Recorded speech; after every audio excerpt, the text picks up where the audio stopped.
Okay, any questions? Okay, so let's see where. Okay, so yeah, so in the last class I gave you this problem about let's say you have a single spin. Okay, so today we'll discuss two things. One is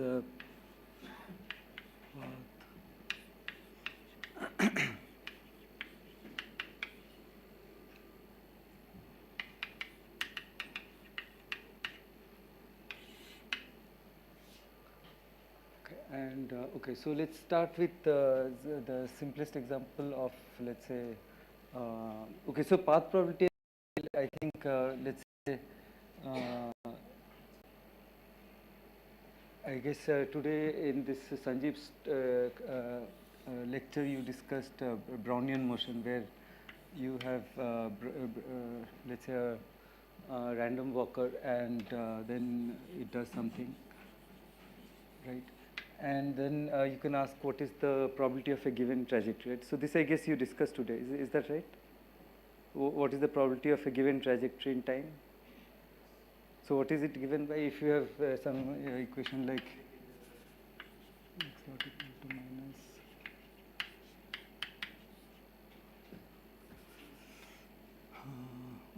eta t. So given a path like this, what is the probability of the path?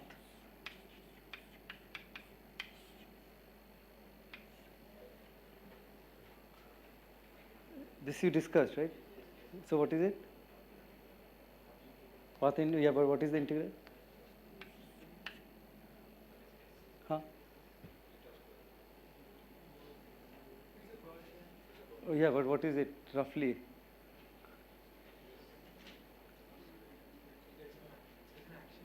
Yeah. Okay. So I mean, roughly it's okay. Maybe it's just eta square, right? That is the leading term. So x dot plus del x v square dt, and then maybe there's something coming from the Jacobian, right? We must have discussed that. Okay. So there's some extra part coming from the Jacobian. Okay, so this one is like, so this is the idea of probability of a path. And now we are talking of discrete processes, like we had again on a lattice. So it's, but it's a similar question, right? I mean, so here the process is like if you start from somewhere, it stays at the same value for some time, then makes, okay, so I'll call it like that, then makes a jump. Okay, so jump can be only, so this is 0, 1, 2, 3, it's minus 1, minus 2, and this is time. So for some time it stays constant, and then it makes a jump to 2, let's say, with probability alpha dt, right? So this is the process where, let's say, it goes this way with probability alpha, this way with probability beta. So the so this occurs with probability alpha dt. Then it stays in 2 for some time, and then okay, and then so this we know what is the probability distribution. It stays constant, and then it makes a jump maybe with probability beta dt to again 1, and then it stays constant, and it might make a jump again, and then again constant, and jump. Okay, so again it will look something similar, but it's slightly different process. And then we want to ask the same kind of question, like what is the probability of such a path, right? Okay, so this is what we'll discuss. But I thought maybe instead of, we could do it for such a process, but we'll just look at a different system, namely just a single spin. Okay, so this is, I mean, if there are L sides, there are L states, but a single spin has just 2 states. Okay, so they transition between just 2 states, and we'll look at that process.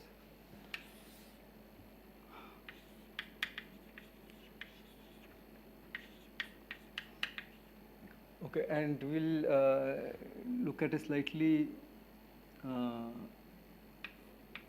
more interesting case where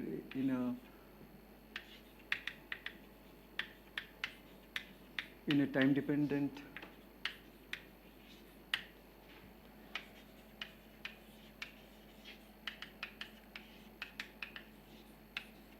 Okay, so therefore we have some energy which is given by, okay, so instead of Hamiltonian I'll just call it energy, which is a function of the spin and time. Okay, and this is minus, there's a time independent magnetic field and then the value of the spin, right? So this is the energy, and S can take two values plus minus 1. Okay. So this is a two-state system, and now we have to define so to define the Markov process we have to define the transition matrix, right? So we have to define W plus minus and W minus plus. Okay, so now this system, if there is a time dependent magnetic field, it's never going to equilibrate. Okay, but supposing it was constant magnetic field, then one way to make sure that it reaches thermal equilibrium is to choose the rates in some special way, right? And the special way is that we want the steady state to be okay, so we want to choose rates such that P steady state is equal to e to the power minus beta e. But supposing we want this,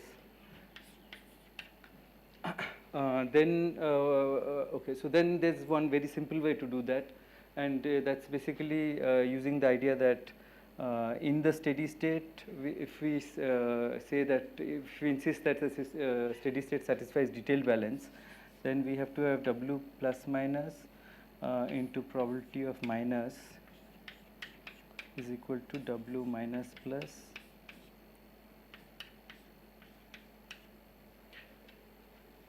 okay. So so here there are just two states, so there is only one transition, two transition rates, right? So we have to fix these transition rates so that W plus minus by W minus plus is equal to W plus minus and W minus plus represent. What is this plus and minus? so these are the two states, right? We in general we said transition rates ij.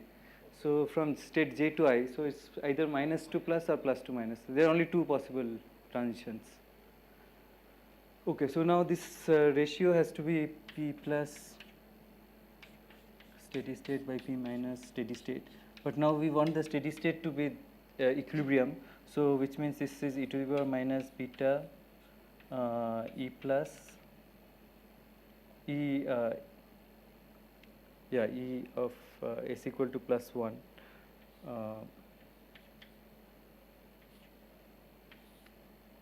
divided by the other, so which is basically minus e of minus.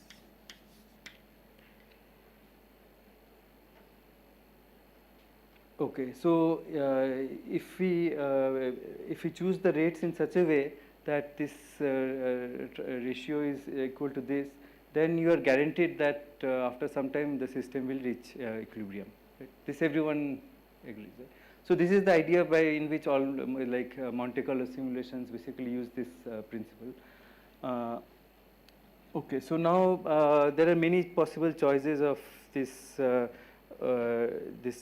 plus minus. I mean, so one choice is like you just say that probability of transition from let's say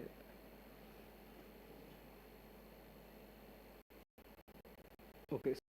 So these are okay. So each so if h is constant and let's say greater than 0, then we have two energy levels plus so this is plus s equal to plus 1 and s equal to minus 1. So this has energy minus h and this is energy plus h. Okay. So if we choose the transition, let's say for example that W plus minus equals to e to the power minus, so this energy difference is how much?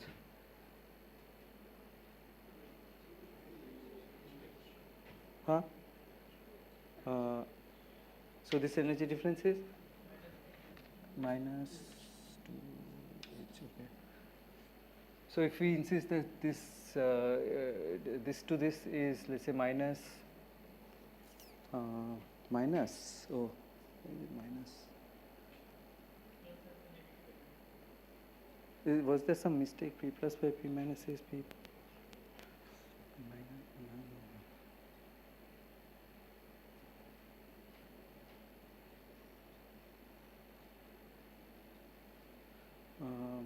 -2 plus. Okay, yeah, -2 plus.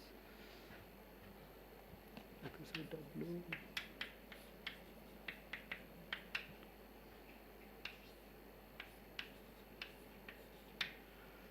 Okay, so now we'll maybe choose -2 plus as the plus to minus as e to the power minus 2 beta h, and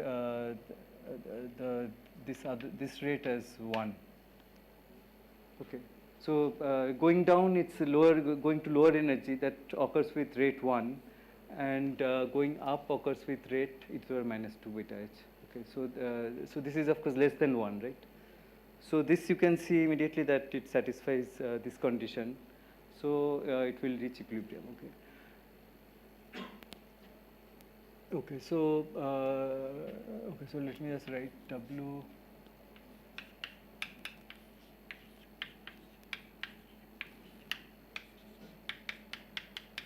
Okay. So we can put some R just to make it dimensional. It's a rate, right? So we can put any number here. Rate of transitions. Plus to minus.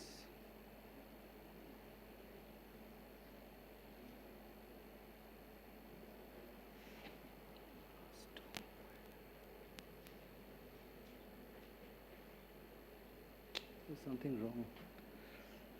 This is -2 plus.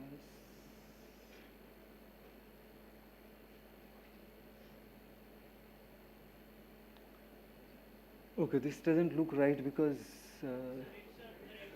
other way, right?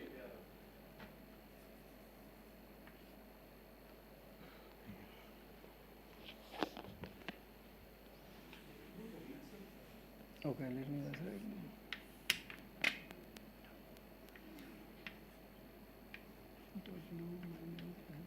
Yeah, see this. The problem is, I mean, you always think of I to j. Okay, I mean, like when you write this, I always think I to j, but I should think j to I. Actually, I saw that in a lot of maybe in the next week school, some of the lectures will have an opposite convention. Okay, so you should be really careful.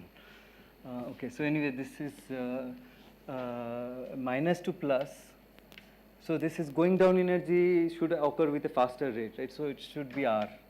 Okay, and lower energy to higher energy should be W plus 2 minus. That should be to the power minus 2 beta h. Okay, so now this I hope satisfies this. That's wrong. Which one?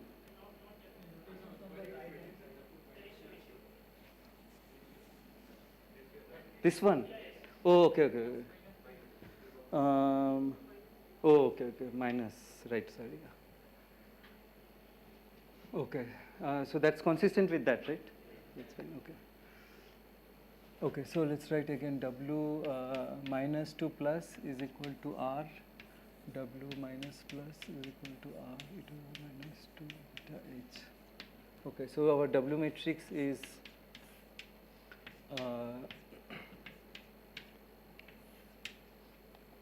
so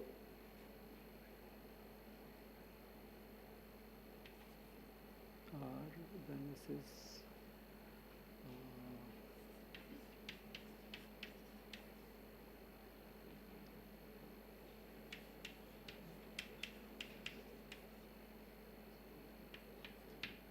right, this is the W matrix. Okay, so now if we do this at a fixed age, then we are guaranteed that the system will reach equilibrium. Okay, so this you can just like if you write this equation WP and if you put P, so with this matrix, if you write the equilibrium state, so equilibrium state is e to the power minus e to the beta h e to the minus beta h, right? This is the equilibrium state with some normalization. Then I guess you can see that this is equal to, this should be equal to what? This should 0, right? I think it should be 0, right? This cancels and this cancels with this, right? So it's 0. So therefore this is the steady state. Okay, so now however, if we make H, so now what we want to do is at each instant of time, we have these transition rates. So now we are looking at a case where this W matrix is not constant in time, but changes with time. Okay, but at each instant of time, it's what is called local detailed balance. Okay, so if the field was constant, it would have taken it to that equilibrium state. But now, of course, if it is time dependent, the rates satisfy this relation, but of course the system is not going to equilibrate, right? Because the field is constantly changing. For example, if it's oscillate, it can't equilibrate. Okay, so this is called local detail balance. It won't equilibrate the system. It will try to kind of equilibrate. Okay. So we'll assume that our rates satisfy this particular condition. Okay. Because the idea is that this dynamics comes like imagine you have a spin in some bath. Okay, and what the bath, so you are taking the system out of equilibrium by driving it with some time dependent force. Okay, but what these transitions represent is its interaction with the reservoir. Okay, which should be independent of the driving and so on. Okay, so this rates should just depend on like locally what the bath sees at any time. So that's why you insist that the rate should satisfy this. Okay. So this is similar, like this detail balance is similar to like in Brownian motion, you fix the strength of the noise and dissipation in some ways that it will equilibrate the system, right? So the idea is exactly the same. Here, I mean, so there also some way detail balance is incorporated so that the system will go to equilibrium. You do it in this way. Okay. Okay, so now let's again ask. Okay, so this is the process we want to now understand, and right, yeah. So for this, I will try to ask the particular question that if I look at a given realization of the process, so I have a spin as a function of time, then it's switching between +1 and -1.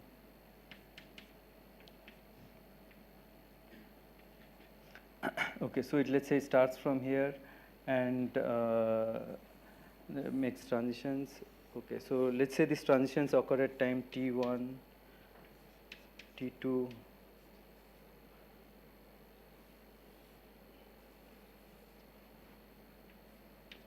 t3,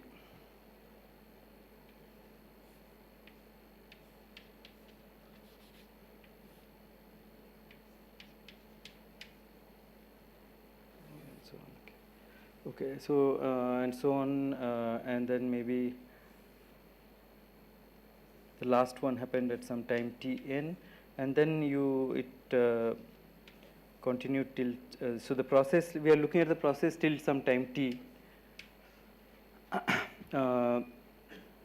and in this time period there are, let's say, n jumps which occur at times t1, t2, t3, t4, tn. Now, this completely describes a particular process, right? So basically, it starts with minus, then jumps to plus, and so on. Okay, so now, first of all, what is the, we want to ask what is the probability of this path? Okay. So,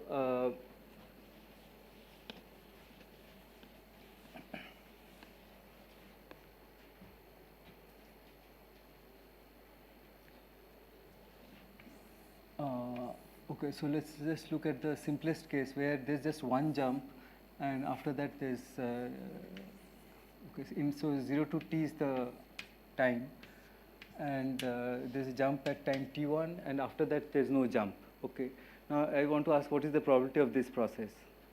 Okay, so given this is my dynamics, so there are transitions from minus to plus at some rate, and yeah. So now the rates are time dependent. So first of all, I have to ask, like this we discussed before, what is the probability it survives till time t1? So what is that? Minus w. Okay, is it this? Okay, so it's like we have to change it slightly because now w's are time dependent. Right, yeah. So what the correct thing will be, if you use the same logic that we did in the previous class, it will be in this case W 21 or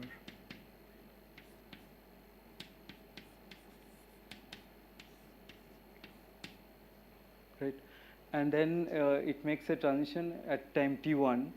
The transition probability is W minus 2 plus at time t1. Okay, this is the probability, so it's a probability density, right? So there's some transition rate into dt1 is the probability of transition. Okay, and then after that there's no more transition, so we have to include that also. So we have to say e to the power minus now W plus 2 minus t prime dt prime, and now the time is t1 to t2. Okay, so that's it. Right. This is the probability density of this path. Okay, so if I remove the dt1, it's probability density, otherwise this is probability. Okay, so okay, maybe just to get used to this idea, we can just do some simple exercise. Okay, so let's say this again rates are constant. Okay, and if I ask what is the probability, there's exactly one jump in this time t. Okay, now how would I, okay, so let's say the rates are constant, and so let's say this rate of going up is alpha and going down is also alpha. Okay, so then this is e to the power minus alpha, this is t1, right? This is alpha dt1, and then this is e to the power minus alpha t minus t1. So I'm just looking at simpler cases where there's no time dependence. Okay, so this is the probability that there is exactly one jump at time dt1. Okay, now if I ask in time 0 to t, suppose what is the probability there's just one jump?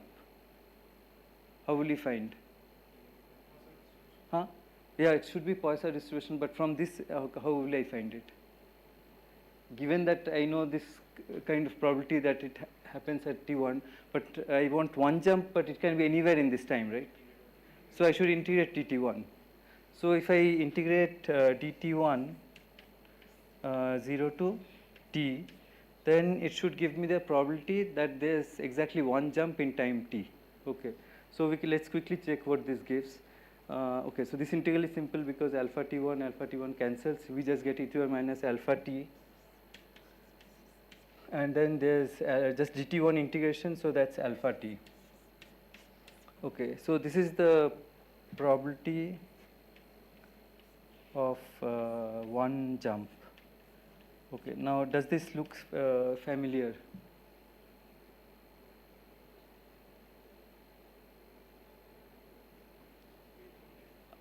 See, like in a Poisson process, if you ask what is the probability there are n jumps, so what is that? So see, this is basically a Poisson process, right? So Poisson process, what is the probability that there are n jumps in time t? So it's like radioactive decaying, right? You can have one decay, but you can have many more decays in a given time. So if I ask what is the probability there are n decays in a given time, it's given by which some distribution. What is, huh?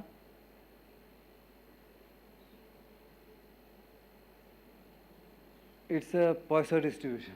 Okay, and the distribution is what is the Poisson distribution? Like number of jumps in an interval. It is minus, let's say lambda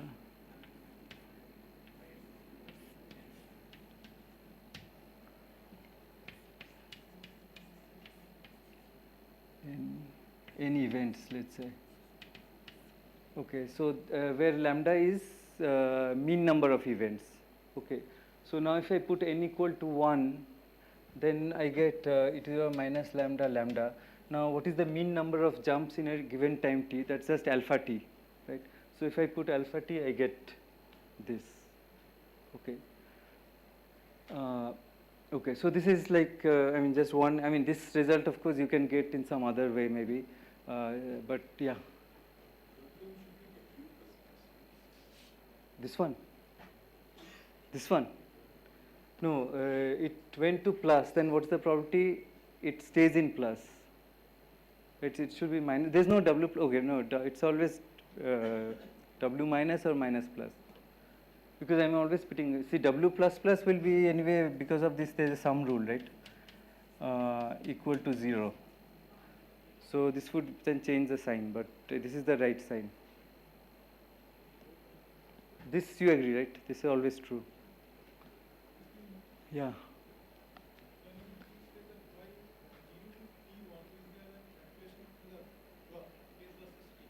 This one? Yeah. Oh, no, this is just, this is, I mean, just for artistic reasons. I mean, there's no, yeah. Okay, I don't know why, there's some reason, I don't even remember now. Maybe it's not needed. Right, yeah. Huh? Yeah, to distinguish between, or there was, maybe there was some two plots and I wanted to distinguish. Okay, but that's the, yeah. Okay, but you understand, you get the idea, right? Now, supposing I want what is the probability of two jumps, then I would, I know the answer should be to the power minus lambda by 2 factorial, right? Now, can I get from this? Okay, so here if I, what will, how will it generalize this result? So I should say, okay, so now probability that there is a jump at time t1 and time t2. Okay, so this should be equal to what is the probability? So this is in time interval t. There are only two jumps at time t1, t2. Okay, so the first, what is the probability that there is no jump till time t1? So that's alpha t1. What's the probability there is a jump at time t1? That's alpha dt1. What's the probability there is no jump in the next time till t2? So that's e to the power minus alpha t2 minus t1. Then what's the probability there is a jump at time t2? That's alpha t2. And then in the remaining time there's no jump. So that's e to the power minus alpha t minus t2. Okay. So this is basically, if you draw, then this is t1 first jump, t2 second jump, and after that till time t no jump.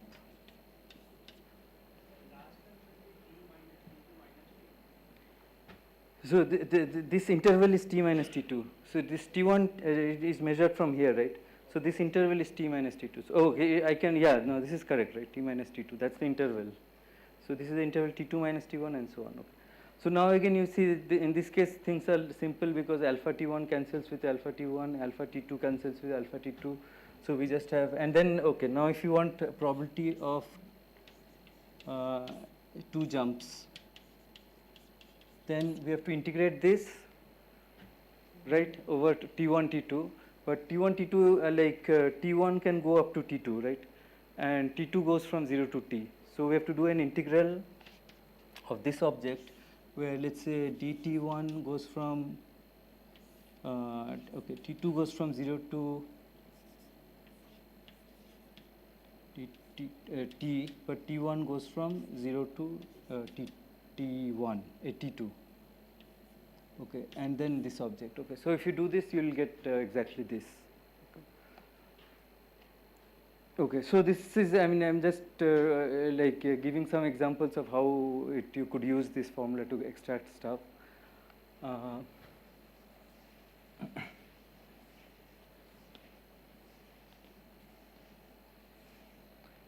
Okay, so now let's come back to the case where things are time dependent.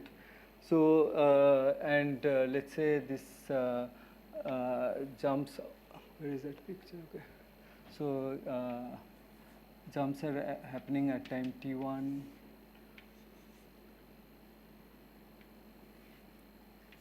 t2,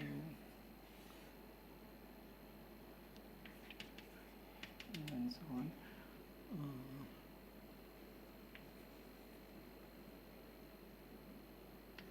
Tn, and then, okay, so there are exactly n jumps, and then this is the process. And let's say you are going from, so now I want to ask what is the probability of, so let's say this is S, the state is S at time 0, So I start from S0, okay, and then I go to S1, this is S2 and so on. Okay. So this is a sequence S1, S2 till Sn with jumps occurring at T1, T2 till Tn. Given I start from S0 at time 0.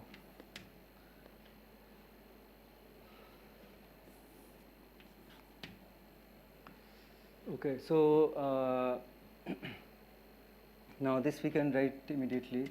This is equal to, so first what is the probability that in this time interval it survives, and that in general I can write it as e to the power minus what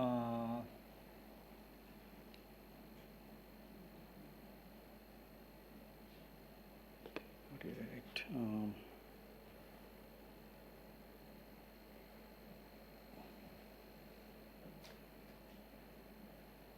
So what should I write here? Let's say what 0 to 1, right?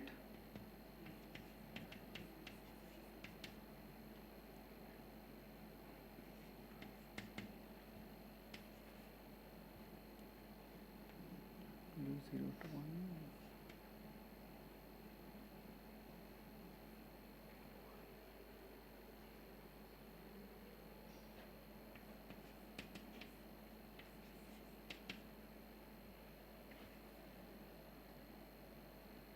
Okay, I'll ignore the dt ones. So then it's a probability density in time, right? Okay, so e to the power minus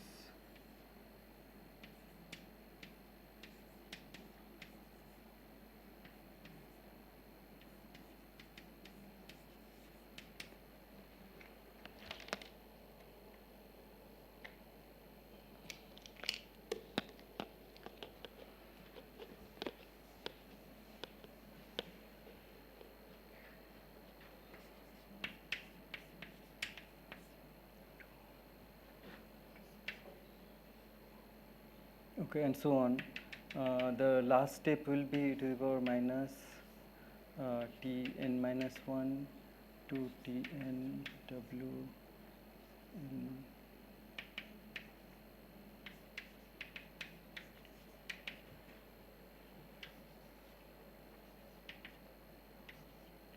And then what is the probability? It's at W Tn to T.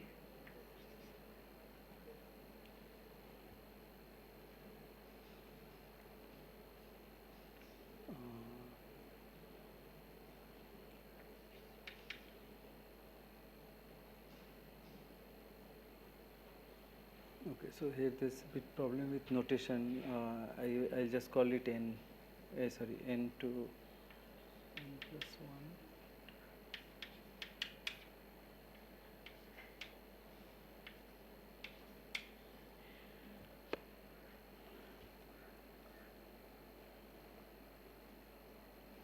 Okay, so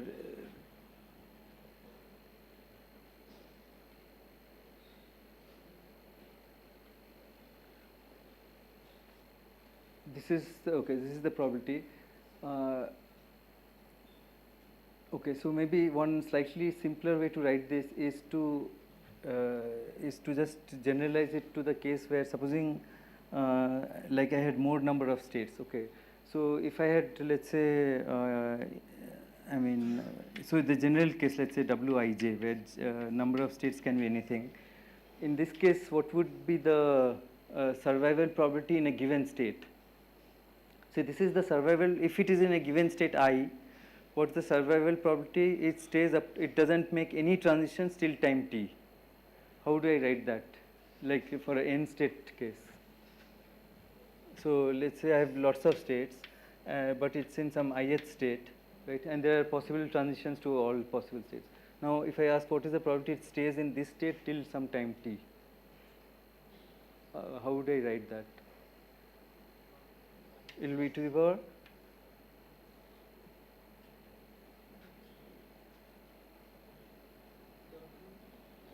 Yeah, W Ji, right, yeah. T prime dt prime, yeah, sum over J, let's say 0 to t or some t, whatever time to this one, right? So this is the starting from any state I, the probability that it stays in that state is given. So this is basically the transitions out of this state, right? And then we are asking it doesn't happen. So that is just the, yeah, okay. Huh? Oh, right, yeah, J not equal to I. Otherwise it's 0, right, yeah. So J not equal to I. Okay, so this is the general case. So in general, what we could write, like if you had many states, would be something like e to the power. So it starts from, let's say, some state is naught, then e to the power minus. Okay, how should I say it? So if we like this summation, I can call it some. I can give it some name. I can call it, let's say, what Ri. Okay, it just depends on I, right? So I can call it Ri t prime dt prime. Okay, it just depends on the state it is in currently. Okay, so one way to write this is maybe e to the power minus r0 t prime t. Okay, so I'll now take all the w's outside and put all the this exponentials first. So this is T1, T1 to T2, R1.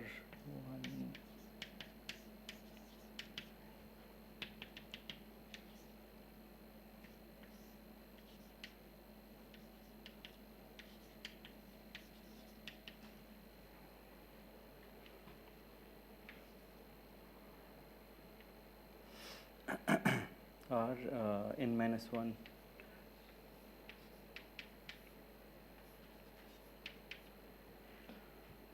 Okay, so so it survived till time t. So the last thing happened was t n minus 1 to t n, and then it made a jump, and after that it survived. So that is different, but this is from time t n minus 1 to t n, right? So this is it stays in state n minus 1. Okay, and then we have the last guy, which is e to the power minus Tn to t dt prime. Sorry, what is this?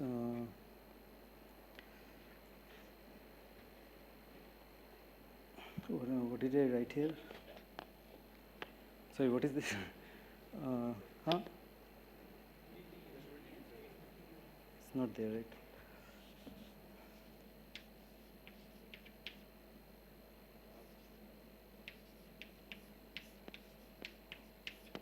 Okay, and then the last is dt prime. Okay, and then all the transitions. Okay, W0 to 1 at time t1, W1 to 2 at time t2, and so on till W n minus 1 to n occurring at time tn. Okay, so these are all the exact n transitions occurring till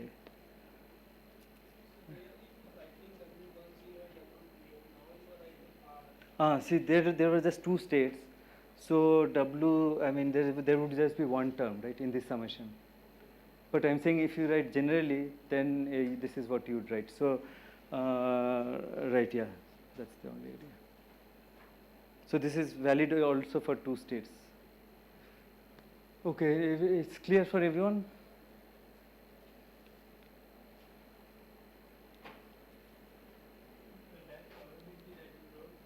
Huh? Survival probability. That is just surviving from the site I, from the state I. Yeah. This is the starting from state n, then, sorry, what is this? Tn to t, this should be Tn plus 1, right? No, this is T, this is the last step. So, or in general, it's Tn minus 1 to Tn. So, where is that picture? So starting from state, so when it starts, it's in the state S2 at time t2. What's the probability it survives in this state till time t3? Right? In general, at times tn to tn plus 1 in state Sn. There we do not have any probability of going to the other sides, other states. From here, it's like it can only go from S2 to S3, not other states. Where? Here?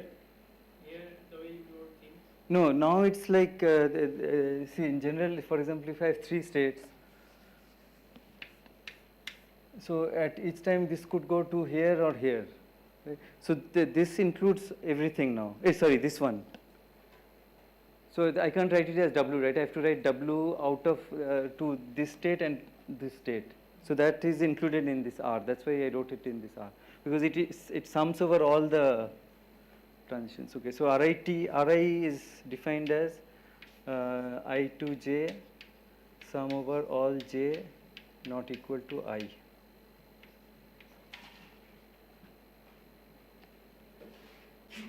Okay. Huh?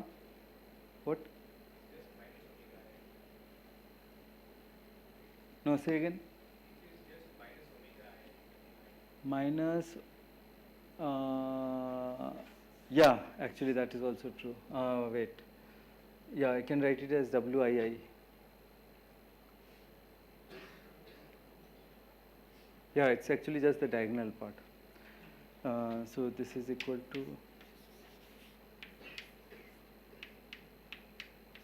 yeah, this is actually the rate of transition out of the state. Yeah, that's true. Okay, so yeah, maybe then this was an unnecessary notation. Huh? But see, Ri is same as Wii. So I could also have written as Wii. So just the diagonal elements, which is the rate of transition out of the state, right? I. So, okay. Any other questions? I'll just wait because it's good to, if everyone understands this.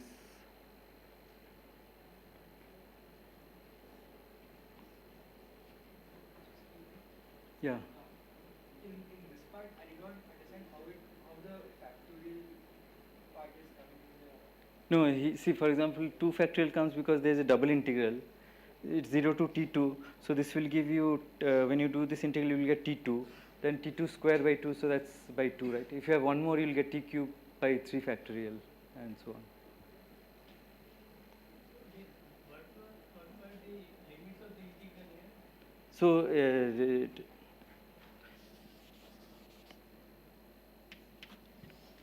see this, I mean, so this T1 and T2, right? Now, T1, T2, so T1 has to be less than T2. So we can basically say that T2 goes from, let's say, 0 to T, but T1 goes from, I mean, you can do it in many ways, but this is one way. T1 goes from 0 to T2, while T2 goes from 0 to T. Okay, so you write it as D.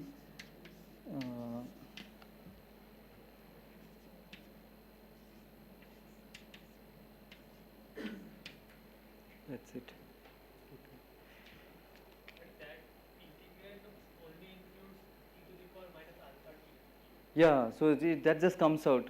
It's just a dt1, dt2 integral. It's just the area. So that will, yeah.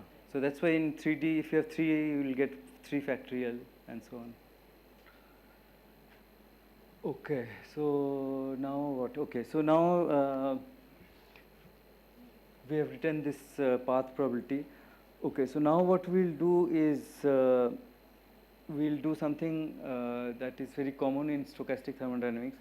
So this is the This probability of Poisson distribution that formed in everything, it is only for the transition when we have two-level transition. 2-level, and also I assumed that all rates are equal, right? If it changes, then Up and down are same. yeah, I assumed both occur with rate alpha. If we change that, it will change a bit, right? I mean, that's, you can try to compute it. That's an interesting question. Like, if you have different rates, then what is the average number of jumps? Right, yeah. Okay, so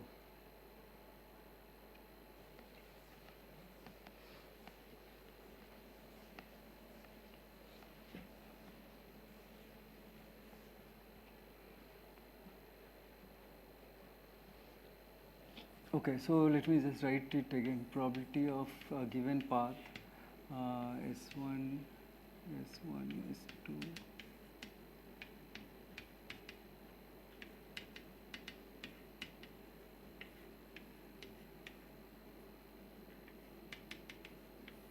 So this is a path up to time t. Total time is t.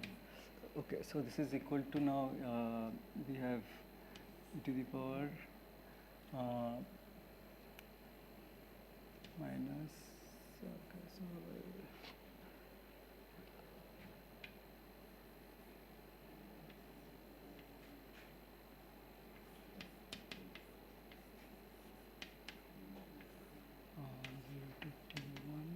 okay, so I don't know if there's a nice way to write this, maybe 0 to 2.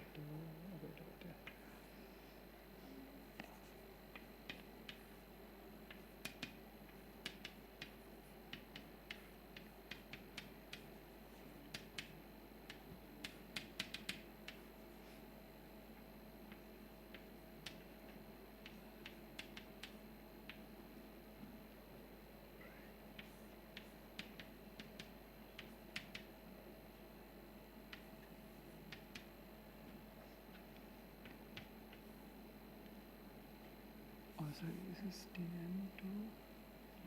Oh, this is the last term, right?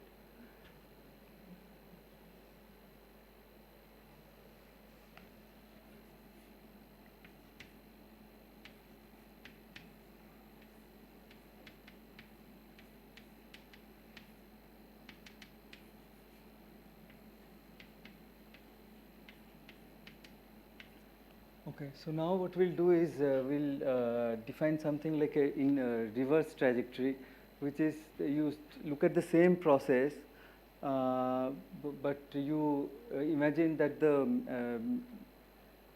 so let's say in the forward process, the magnetic, you have some time dependent magnetic field, right? So let's say it changes like that. Now in the reverse process, you imagine that it starts from here and it goes like this. Okay. So at every time, whatever you saw in the forward process, in the reverse process, you see the same thing, right? So the magnetic field is going like that, and the trajectory you're looking at is just the time reverse trajectory. So it starts from Sn, that goes to Sn minus 1, then goes to Sn minus 2, and so on. Okay. So the reverse trajectory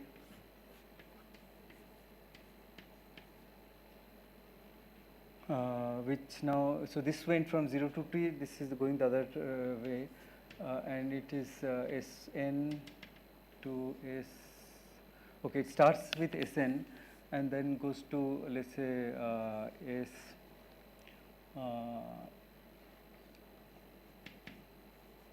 All the way to S0, and the jumps occur at time t, Sn minus 1 to Sn, this occurs at time Tn.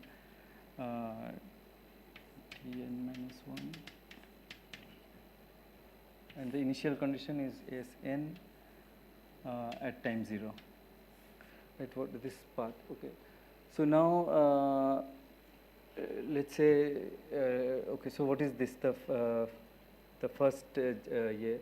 So this will be e to the power. So what is the probability? It. Huh? Sorry, say again.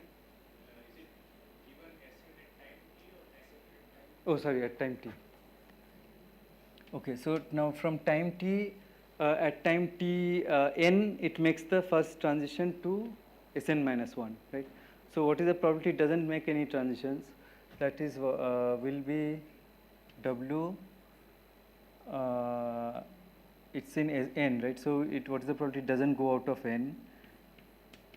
T prime, dt prime. This should be what now?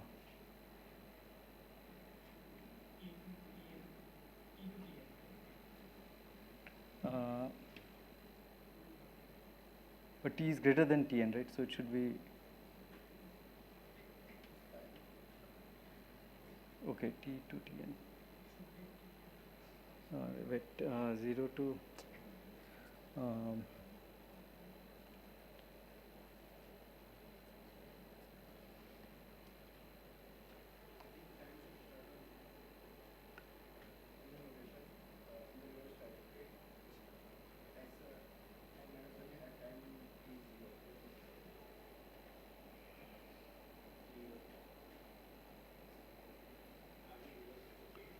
okay, so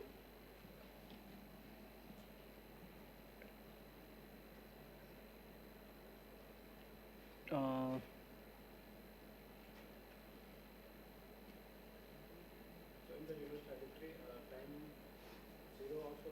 okay, yeah, so maybe I should define a new time. Okay, so let's call it time tau equals to t.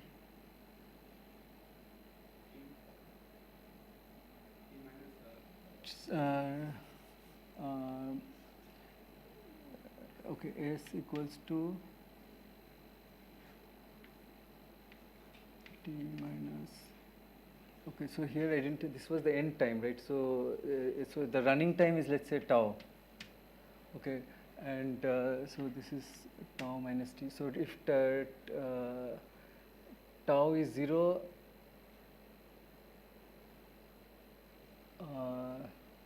no, yeah. So if tau is t, then s is 0. If tau is t, then if a tau is 0, that s is t, right? So this is, let's say, the new time. Okay, so now I should do. So since time is going this way, so I have to write e to the power w n n s ds. And then, so in S, the first transition occurs at 0 to, so what is the time interval, right? T minus Tn. T minus Tn, because tau is Tn, so S is Tn. Okay, now if I 0 to Tn. What?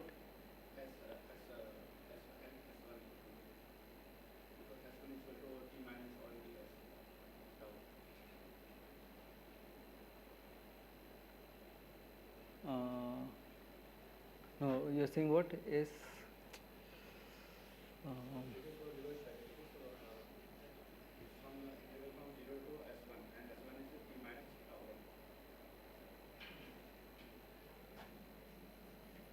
S1.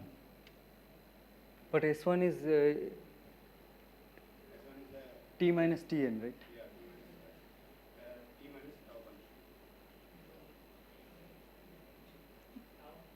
T minus Tn. Wait, what is the problem?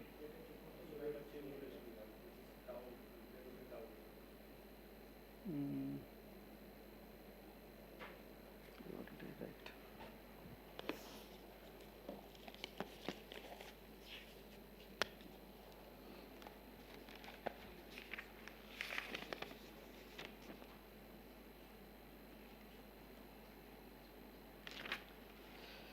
Okay, so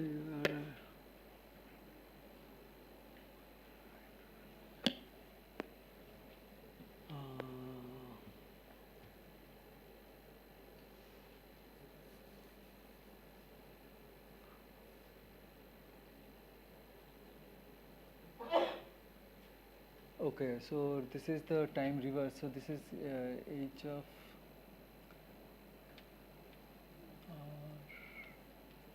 s with the time reverse field, right? ds.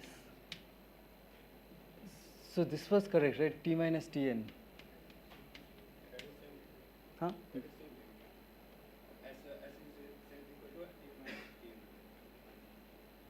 Yeah, no, I'm saying this limit is okay, right?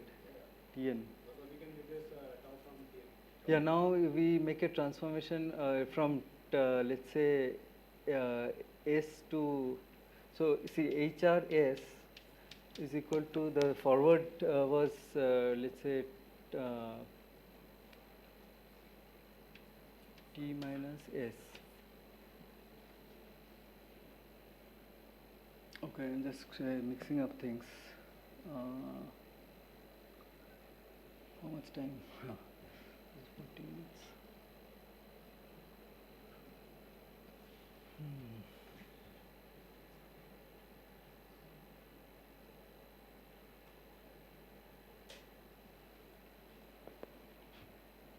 Okay, what is I could say?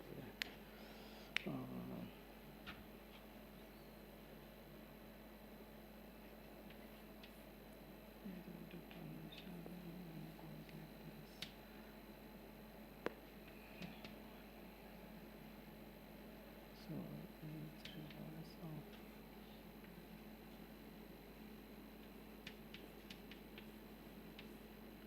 Okay, so this is.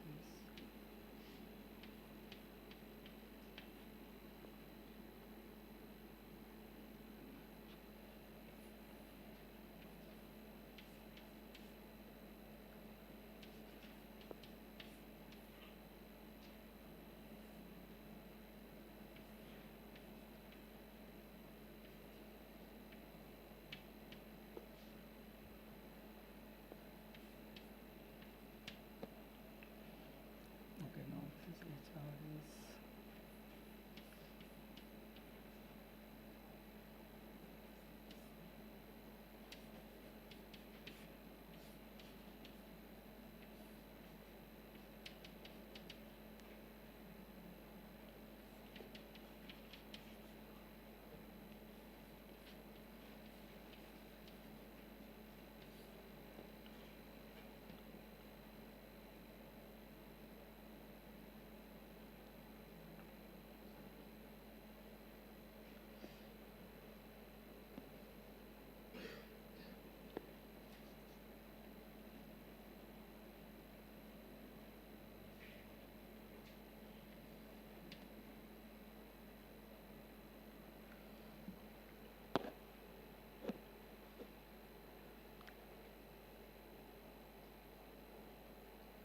Okay, yeah, so now I think I got it.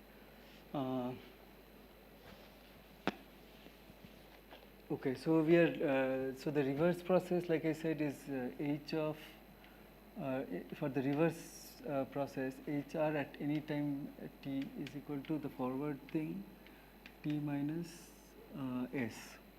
Okay, so at time 0, whatever h was at time t, it's the reverse process as this, right? Okay, so now the transition, what is the probability of survival is e to the power w n, then it should be now I mean, this is the field that is, so it's a function of this s, then you integrate ds and the time s goes from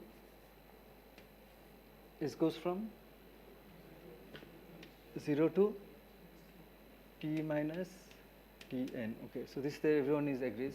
Now I replace hrs by ht minus s. Okay, so it's wnn. It's a function of, now I want to put the original field. Okay, so ht minus s ds 0 to t minus tn. Okay, so let's focus on the integral. Okay, so now I make a change of variable to t minus s equal to u. Okay, so if so then it's w n n h of u ds is du with a minus sign, and when s is 0, this u is t. Okay, but there is a minus sign, so it becomes t, and when s is t minus tn, it becomes tn. Right? Okay, so now what I mainly wanted to say is that this is exactly the same as this. Okay, it has, I mean, like without doing, it has to be the same because it's the same integral, right? But I mean, okay, this is the steps if you want to follow. Okay, so let's quickly finish this. Is this clear? Yeah, you could directly, I mean, just, but if you want to write it in mathematically, it's like this. So basically, what we want to say is that for the reverse path, this guys are so the if you so you'll find that these things are exactly the same. Okay, so this set of exponentials is the same, but the transitions are now, the first one is what, W. So the, yeah, so n to n minus 1, and then it goes all the way to W 1 to 0, right? So now if you take the ratio of these two paths,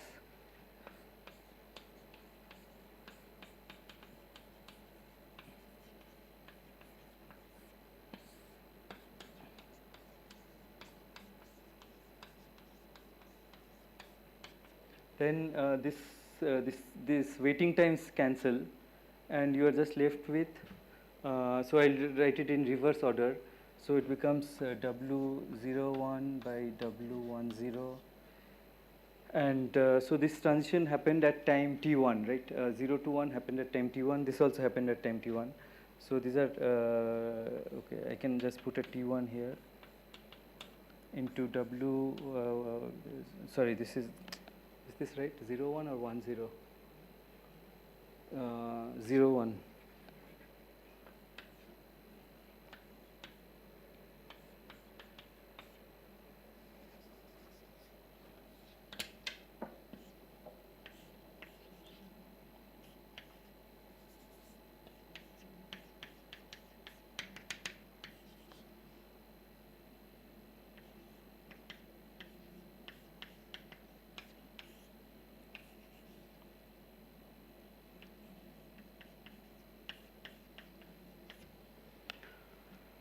Right.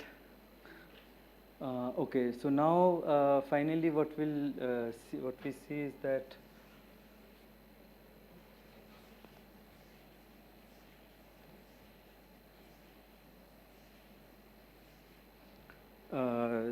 so this so we earlier we said that these ratios should satisfy this local detailed balance, right? Which means that this ratio depends on basically difference in energy between these two states at that time.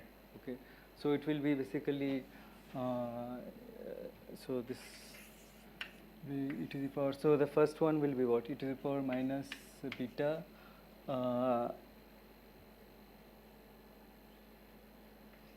the energy of which state, S1, right? E of S1 at time t1 minus E of S0 at time t1, and then so let me just write it in. So this is the first step. Then the next step is what, e to the e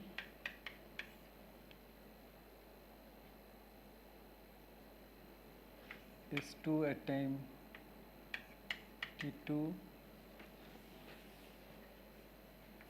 minus E at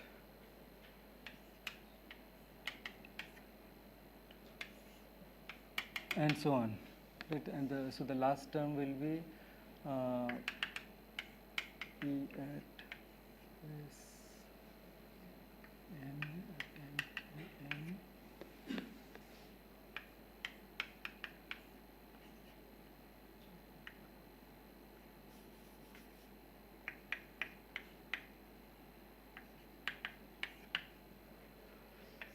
Okay, so okay, so now this okay, so now we want to interpret this this thing at the top. Okay, so now if you again go back to our process, so it was let's say this jump occurs at t1. So this is S0, S1, T2, and so on. Okay. T3. This is S2, this is S3. Okay, now if you look at the energy of the system as a function of time, what will it look like? Okay, so the energy, I mean, it doesn't, because you have a changing magnetic field. So if you plot the energy, it will look like, okay, so this is the configuration, right? S as a function of time. If you plot energy as a function of time, then it will look like okay, so for S0 it starts from some place, and then because the magnetic field is changing, so it's actually changing even in this process, and then suddenly it jumps. Then maybe again it does something because the magnetic field is changing continuously, right? So it does that, and then it makes a jump, and so on. Okay, so sorry, this is jump, then it does something, then okay, so, like this. Okay, so now at the end of the process, so you started with some energy E at time 0 when the spin was in state S0 at time 0, and at the end of the process at time t it's in state Sn, and the energy is time, this is the energy, right? And the system is in state Sn.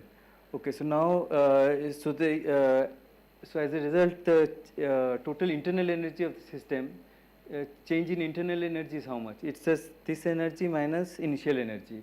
Okay, so that you can find delta E equals to E Sn at time t minus E S0 at time t.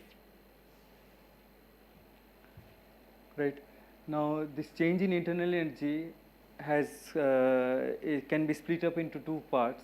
One is kind of like the work done on the system, and one is heat absorbed. Okay. So how would you do that? Huh?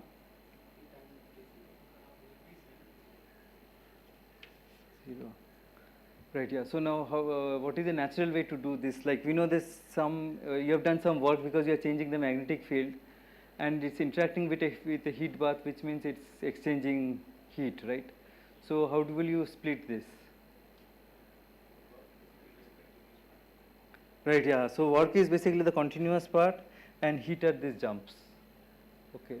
So I mean, you can see that if you break it up, you can, for example, you can do some kind of telescopic thing.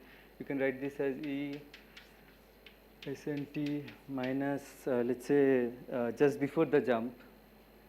Okay, so at time t1, so you can write E, so let's call it E SN T, sorry, S1.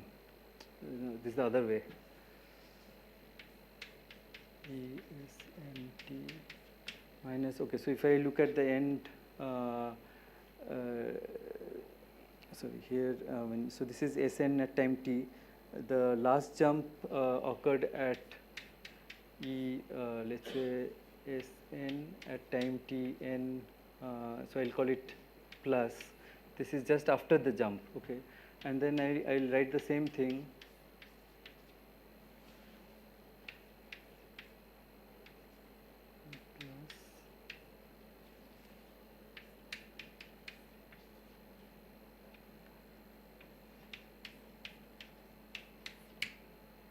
Okay, so this is, let's say, time t, and this is time tn. So at time tn, the energy has changed from tn. So at time tn plus, there was something, tn minus something, right? Okay, so this should be, it was in state n minus 1. Okay, so I can do this kind of a telescopic thing, and so this thing will be like work, while this thing will be like heat, right? So I can break it up into how much work was done and how much heat was done, okay? And what you can see is that this part that I have written is actually exactly the heat exchanged in this process, okay? Okay, so what I want to say is that, so this is Tn, so the energy jumped, right? So the just after the jump, I'm calling the energy E, okay, so it's of course in state, okay, maybe I don't need the plus, let's say, so let's say it's in state what? Just after the jump, it's in state? It's in state Sn, right, Tn. Now just before the jump, of course, it was in a state s n minus 1, but time is still tn. Okay, so actually I don't need the plus minus because so I can write tn. So this is, I'm just writing plus minus plus, and then the next term should be minus e, but it was in state n minus 1 at the same time, right? So this is because it has jumped from Sn minus 1 to Sn at the same time. So that is the heat in the nth step. Okay, and this is exactly what comes here. So it's a sum of these objects. So it's the total heat absorbed. Okay. So basically, if you add all these guys, then that's the top. Okay. So for forward by reverse trajectory probabilities is equal to exactly e to the power minus beta delta q. Okay. And this is kind of like what is the entropy increase of the reservoir. Okay. Delta q is the heat absorbed by the system or the energy heat lost by the reservoir. So delta q by T is kind of the change in entropy of the reservoir. Okay. Then, I mean, okay, after that you can add the entropy of the system and do various things, and okay, so those we won't discuss. But okay, so this is just, I think I'll probably stop here for about these trajectories. Okay, so I won't go into further details because next week you might do some of this. No, not next week, in week after next. But these are some of the ideas that are involved. Yeah. The discontinuous part is the heat part or the Heat. magnetization is changing? No, when it suddenly jumps, the H, okay, magnetization is changing, but the magnetic field is not changing, right? So it's in a if you so it's like if in a constant magnetic field, if I mean if there's a transition, you won't say you're doing work, right? The transition is happening because you are taking energy from the bath. Supposing it just you put a constant magnetic field, right? You are not doing any work, but transitions are happening all the time, which means you are exchanging heat with. That's just because of heat exchanges.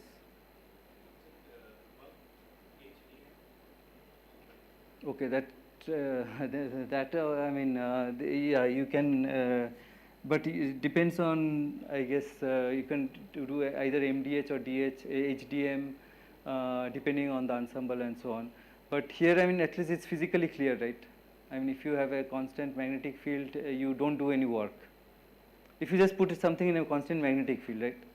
And the energy is fluctuating, it's exchanging energy, heat, but you're not doing any work. Okay, any other questions?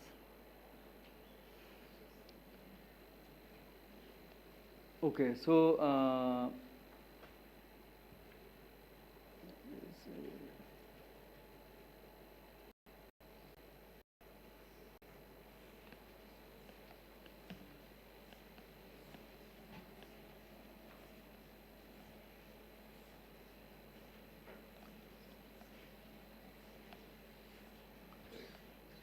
just to make sure, the expression that we wrote, the probability, that was about making n jumps in time t.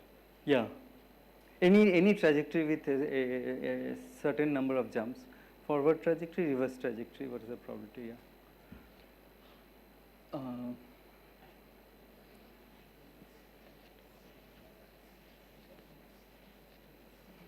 So usually most proofs of fluctuation theorem start from this point. Okay, like you write these trajectories and then you can do various things. Okay, so the last thing I was supposed to discuss was many particle systems.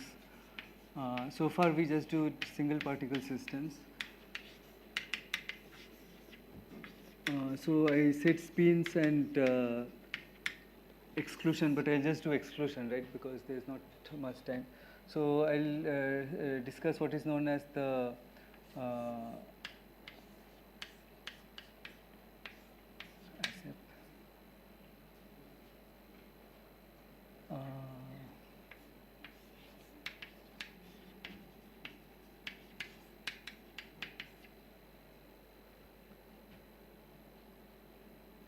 think, yeah.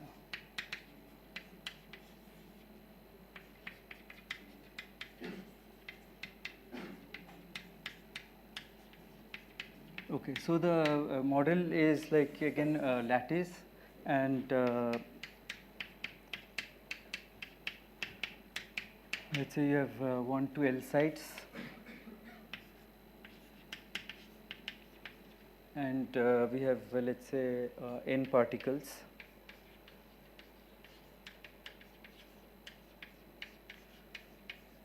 Okay, and the rule is that so exclusion basically means that particles can't sit at I mean there can be only one particle at one site. Okay, so okay, so now let's say okay, yeah.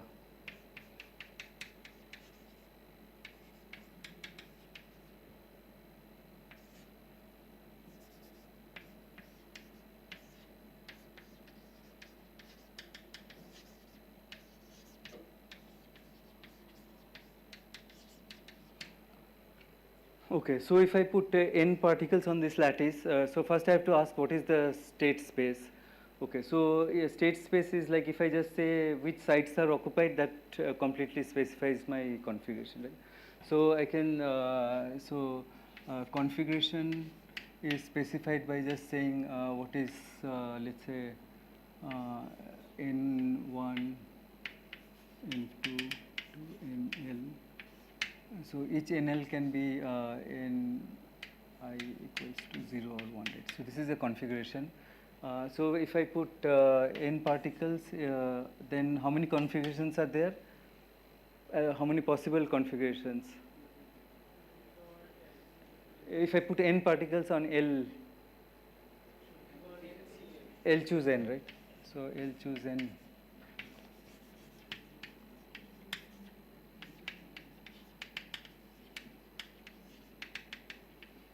Okay, so if I had a single walker, then of course this will give L, right? So for earlier, so far we were looking at a system with L possible states. Now we have so many states, and okay, so now the next thing we have to write is, okay, so we have all these possible states, C1, C2, C3 to C, okay, so let's call this something, what?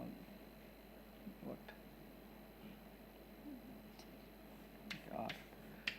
Okay, so we have so many configurations, and we have to write the transition rules, right? What is that, or the W matrix which gives us transitions between these states.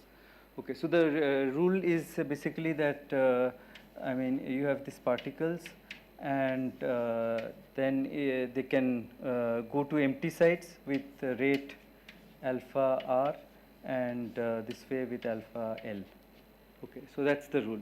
If it is empty, if there's another particle, then you can't go.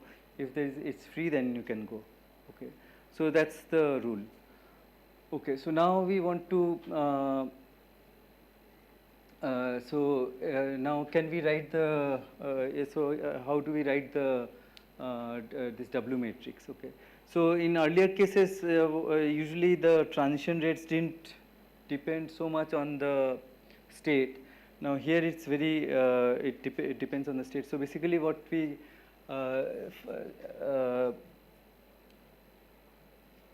okay, so let me just write the transition rates. Okay, so maybe it's first good to just do one simple example with let's say if L equal to 4 and N equal to 2. Okay, so then what are the allowed states? So the allowed states are, how many states are there? 6, right? 6. So this number of states is 6, and the states are basically, let's say 1 1 0 0, 1 0 0 1.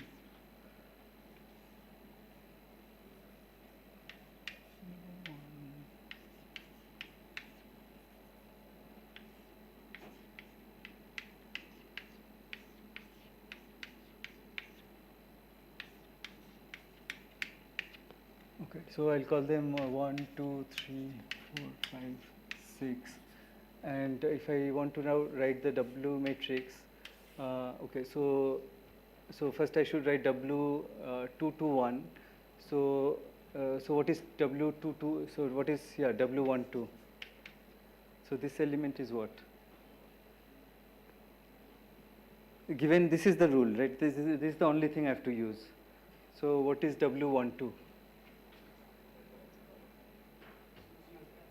Huh?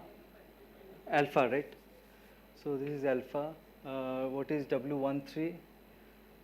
Sorry, not it's not alpha. No, it's not 0. 2 to 1. This to this. Oh, alpha L, right? So I was okay. Then 3 to 1. So okay, now we have to think whether it's periodic boundaries or fixed. Let's take periodic boundaries.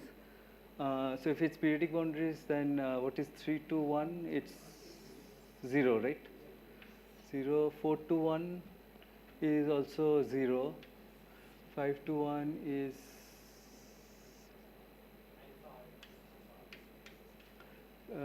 alpha R, because this guy can go to the right, and 6 1 is 0. So basically the only things that can be non-zero are if two neighboring sides just flip, right? That's okay. So similarly we can write all the others. Okay, let's just write one more row. 2 1 is alpha R, and then this is something. This is 2 3 is how much?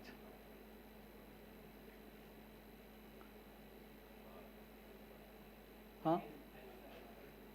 3 to, no, this is 0, right? Oh, sorry, 3 to 2. 4 to 2, alpha L. 5 to 2,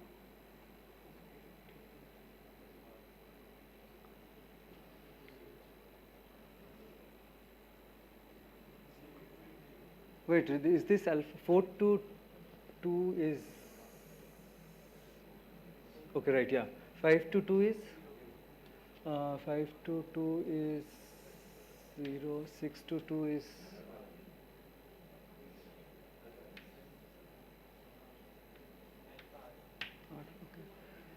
so is there anything which is different from alpha L and alpha R? So we have alpha L, alpha R and 0, but is there anything which is different? 5 6 will be, yeah, there's two ways you can go from 5 to 6 and 6 to 5, right? So let's say, let's write just 5 to 6. So this is 6th row and this is 5th row. So this is 5 6. So 5 6 will be what? 6 to 5. So either this guy can go here, which is alpha L, or no, there's only one way, right? This is only one way, but 5 to 6 is also, this can go here, that's also one way. But is there anything which can, there are two ways? 4 can go to either, yeah, see, this can go here or this can go here.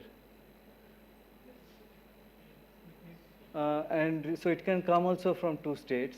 So 4 from either 4 to 2 or 4 to 3, right? Yeah, no.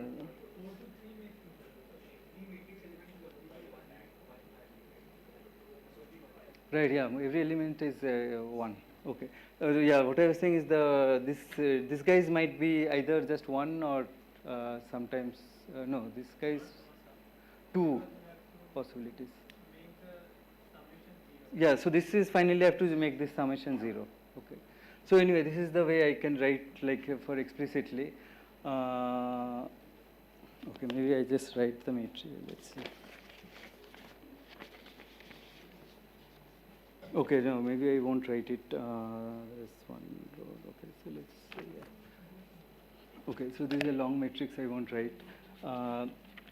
Okay, so now, but okay, so we can actually write it more quite formally in general. So let's do that. Okay, so first of all, we see that any state P N1, N2,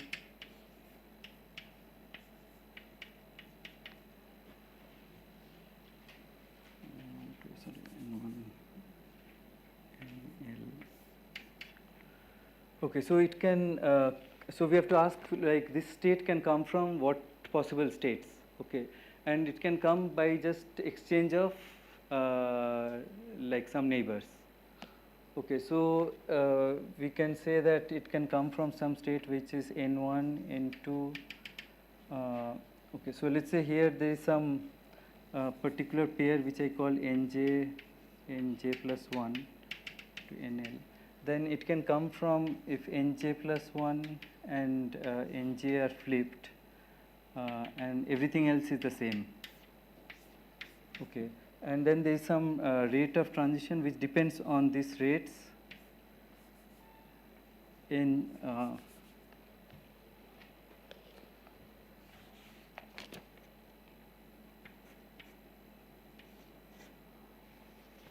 we write it, let me see what is the convention.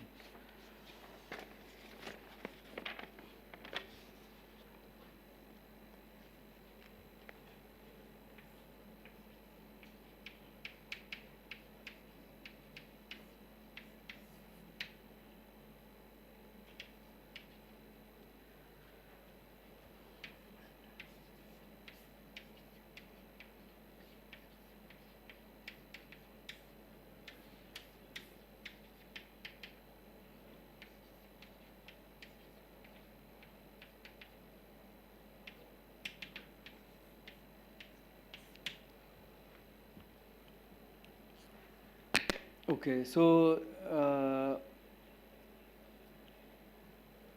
okay, so this any state can, so if I look at any state, let's say this.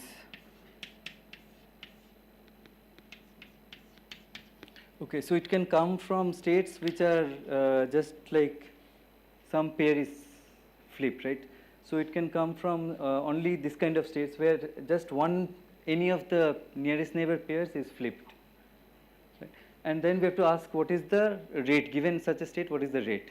Okay, and the rate can be either alpha L, alpha R, and we have to impose the condition that both sides shouldn't be empty, both sides shouldn't be filled, one has to be 1 and 0. Okay, so that has to go in when we write this rate.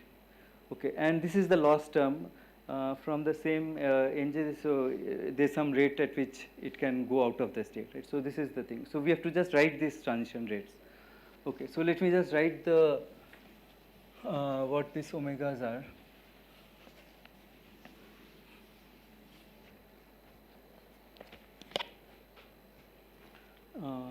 Okay, so I'll write omega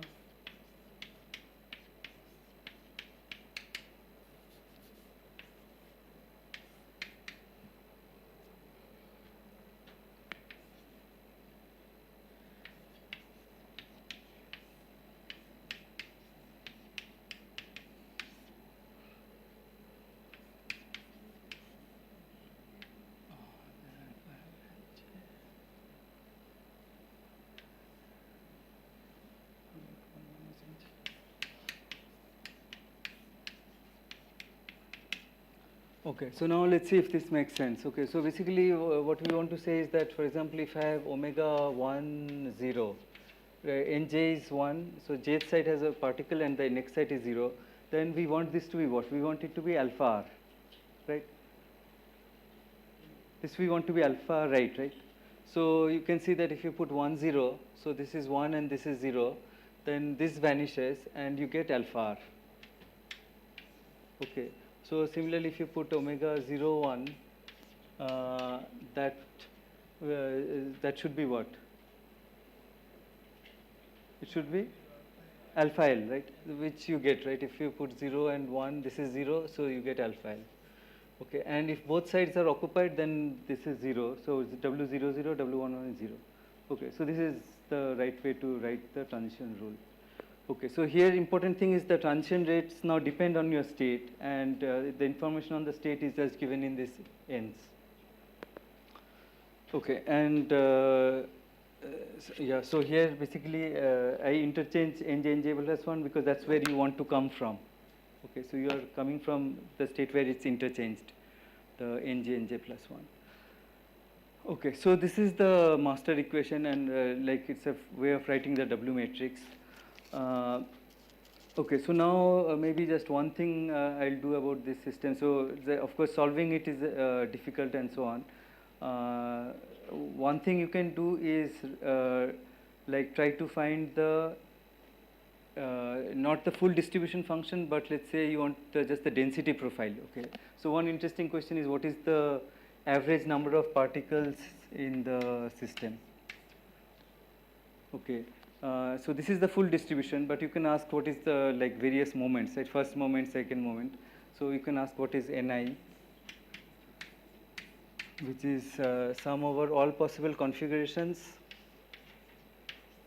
Ni of this full distribution. Okay, so and then you can ask calculate various moments. Okay, so now what you can do is instead of writing the full equation, you can multiply it by Ni and take this average, and that will give you an equation for the density. Okay, so this is what is the density of particles at a site I, and if you do this, what you will find is that you get an equation which is again you can just derive it very easily from this equation.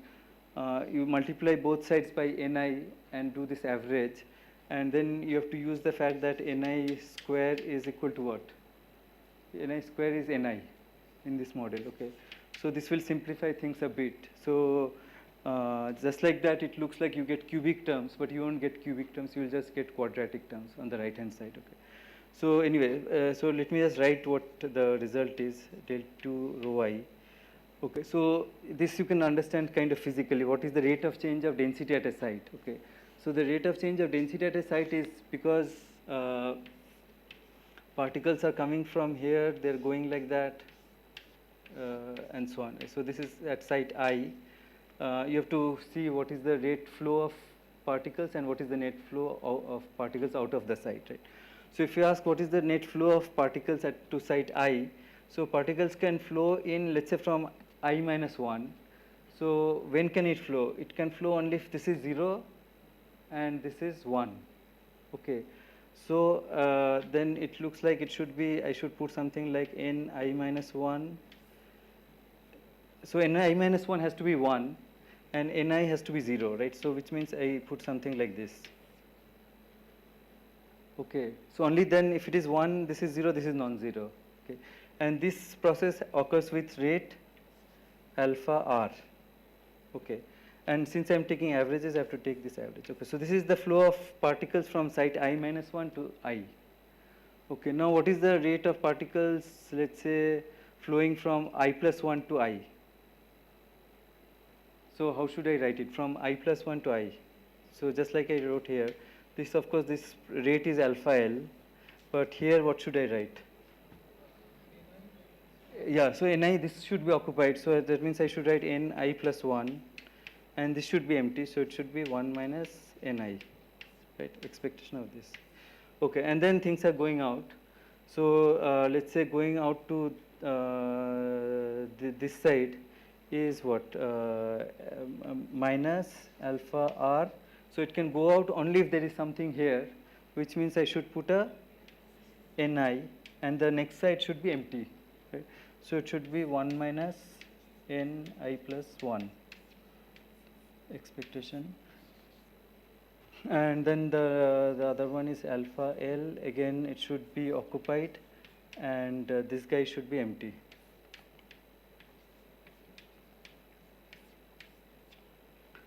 Right. Okay. So now also you can one thing to note is that you can write this in the form of a conservation equation, because this equation has mass conservation. Okay. So you should be able to write it in a continuity form. Okay, so if you just think of it, you'll see that you can sort of rearrange such that it has the form J. So rate of change of particles here, density, is because things are flowing from I minus 1 to I. So let's say I will call it current from I minus 1 to I minus current flowing from I to I plus 1. Okay. So the current from here to here is just this minus this. So that was, I think, this term and this term. Okay. So this and this I will call this, and this and this will be this. Okay. So that's the that is the current on every bond. So net current, right? This minus this. Okay. So the current on any bond, let's say from I minus 1 to I, is this one. This is a minus. Okay, and this other thing can just be obtained by replacing I by I plus 1. Okay, so that is the important point, that you just change I to I plus 1, you will get this other term. Okay, so it's in the form of a continuity, and we have a definition of what is the current, how to find what exactly means by current, right? So we have to find this expectation value to get the current. Okay, so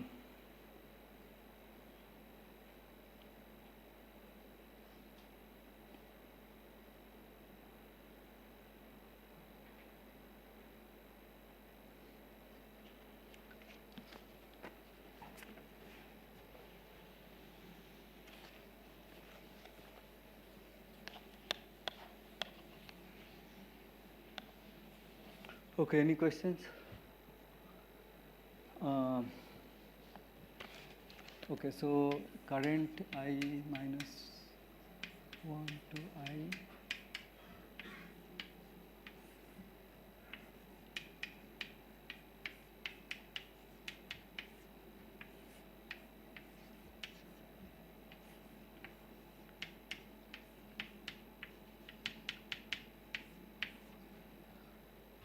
Okay, so now the difficulty in this system is that, see, it involves, this was a single point function, but on the right hand side we have 2-point functions, right? So that's why it's a difficult problem to solve, and this is what PK will discuss, like there are exact techniques to solve this kind of problems where there's no closure. Okay, like 1 point is related to 2 point, 2 point is related to 3 point, and so on. Okay, but so in this case, so first thing to note is that if alpha r equals to alpha L, which is known as the symmetric simple exclusion process, then this will, I hope this simplifies, right? Yeah. So then this ni minus 1 ni and ni minus 1 cancel, right? So in this case, the current is, so I'll just call it Ji equals to, so let's say this is equal to alpha. It's just alpha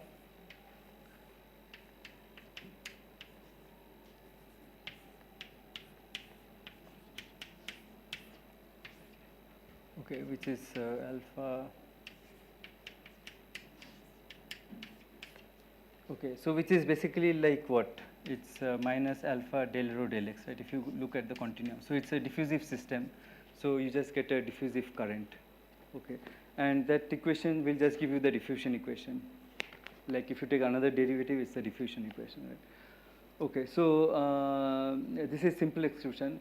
Now for the asymmetric exclusion, here it looks simple, but if you are in the steady state, then what you can show is that this object ni plus 1 is actually almost very close to, I mean, it's in the thermodynamic limit, this is an exact statement that this is ni into ni plus 1.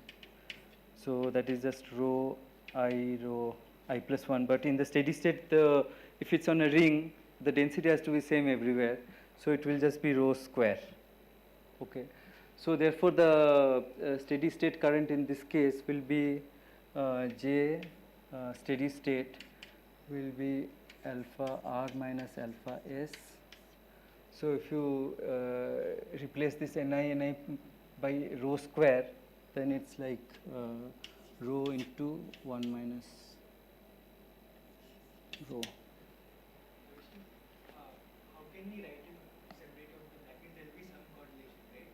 1 over L. Okay, so yeah, maybe actually for this you can actually calculate this exactly. Yeah, Okay, no, we can calculate it exactly. Okay, and we can see that in the thermodynamic limit this is exact. In the thermodynamic limit, yeah. So Okay, so maybe the last thing I'll say is that in this case one question is what is the steady state? Okay, so what we saw that if you have a particle on a ring, so we always discuss on a ring. If you have a single particle, the steady state was it can be anywhere, right? Now supposing you have two particles and they're moving with rates p and q. Okay, so these are let's say you have two particles and each is moving with in some biased fashion. Okay, and then the only thing is that they can't sit on top of each other. Okay, now if we ask what is the steady state, what do you think is the steady state? So how many states are, so the number of possible states is LC2, right? And the steady state means you have to tell what is the probability of each of these states. Okay, so it turns out that in this case, so does anyone know the? Huh? Yeah, all states have the same probability. Okay, so it's always all states have the same probability. So if this is true, then okay, this I'll leave as an okay. So this is true even for n particles. Okay, so all the states are equally probable. Okay, and the way to prove that is basically what is you have to so we have to make sure that this is satisfied, right?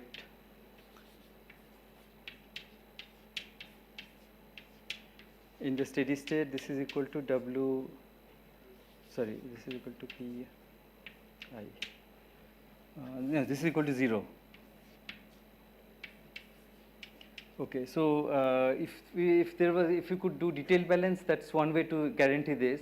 But this is there's a current going, so we know this won't work. Okay, if there is a P is not equal to Q, this won't work, right? Even for a single particle, this didn't work. So if you have many particles, this will definitely not work. So what you can show is that there is something called, instead of detailed balance, there is something called pairwise balance.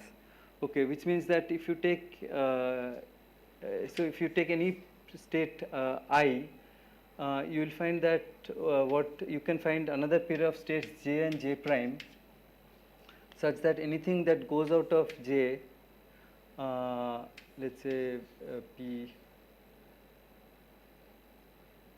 yeah, anything which goes out from I to J, this is I. There's another states which P J prime, such that from that state you flow to I. Okay, so for any state there's another pair of states J J prime such that this is satisfied. Okay, and this construction, okay, so this again you can discuss in the tutorial. If you take any set of particles and holes, okay, so let's say you can go from, this is let's say the ith state, you can go out by, let's say this guy goes here. Okay, now so this is the jth state, so jth state is maybe something like this. So everywhere it's the same, one particle has hopped here. Okay, then the way to construct J prime is just to say that you go back like this and find the next empty site, and then you say that J prime state is this one, and everywhere it's the same. Okay, now this rate is alpha, this rate is also alpha, so it's balanced. Okay. Okay, so this way it's a very simple proof that all states are equally probable, and then using, if all states are equally probable, you can we expect that should be independent of ij, right? If I and j are not equal. Okay, so I mean, using this, it's very easy to prove that Ni, I mean, you can find exactly what is Ni plus 1. And okay, so maybe this is a nice exercise that you can try to do. Just try to compute Ni Nj exactly. Okay, using just the fact that all states are equally probable. Okay, so I'll give you a hint. I mean, just use the fact that sum over Ni, this is equal to what? This is equal to n, right? Okay, now you square it. Okay. Now, if you square it, then there are two kinds of terms. One is ni square. Ni square is ni. If you sum that, that will give what? N, right? So the ni square terms give you n, and the remaining terms are, like I said, it should be independent of ij because all states are equally likely, right? There's no notion of neighbor or anything. So since all of them are equal when ia is not equal to j, and how many of them are there? Huh? No, how many such terms are there, the cross terms? N square minus n, right? So it should be plus n square minus n into, let's say, this correlation which I call C. Right? So this equals to n square. Is it right? Yeah, okay. Sorry, it's not n square. This is L square minus L, right? Yeah. This is n, right? And this is L square minus L. Right, yeah. And so this is equal to n square. So C is equal to n square minus n divided by L square minus L. Now, if n and L are large, then this becomes rho square, right? So it's almost exact statement. Okay. So this we proved almost doing nothing. I mean, though it's so this fact that the current is in the thermodynamic, this is like this is almost an exact statement. Okay, so maybe I'll stop. So any questions? Yeah.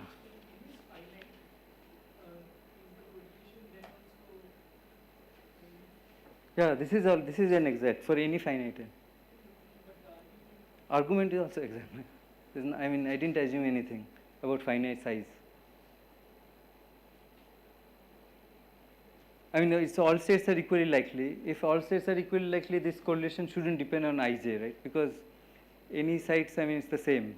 All states in the configuration space are equally likely. Yeah. But then each microstate No, but see, I mean, if you just think of like I have lined them up, but I could have just put them anywhere. Doesn't matter, right? There's no special like neighbors are not special as far as in configuration space, if you consider. So I mean, any filling is equally here. So then correlation must be equal. so you have finite symmetric case. So that current is not in general, not for only steady case. That was, I didn't even need steady state, right? Yeah, here I need steady state. And what about the state which Sorry? So can we find out the current which for the state which are not steady states? In this case? Yeah, in this Okay, so now the idea is like, okay, so if you're not in a steady state, but this still works, okay. So because so typically what you'll see is that people write an equation. Okay, so see when I write this means divergence of current, right? Minus divergence of current. So the statement is that this is the equation minus divergence of some current, and now even so in steady state, of course, this will be 0, right? And but even if it's not in steady state, you assume that the system is kind of in a local equilibrium state. Okay, so locally it's in a steady state, and then it turns out that this is quite accurate. If you just write this alpha r minus alpha L into rho 1 minus rho. So this is of course the nonlinear diffusion equation, but this equation is quite accurate. Okay, so this is the Burger's equation basically, and so it also describes non-equilibrium phenomena. I mean, so you have to make some assumptions. It's not no longer exact, but it works. Okay, any other questions? No. Okay, so then we'll meet next week. I hope we all work more in the weekend. And so everything is fine in the hostel and all? Okay.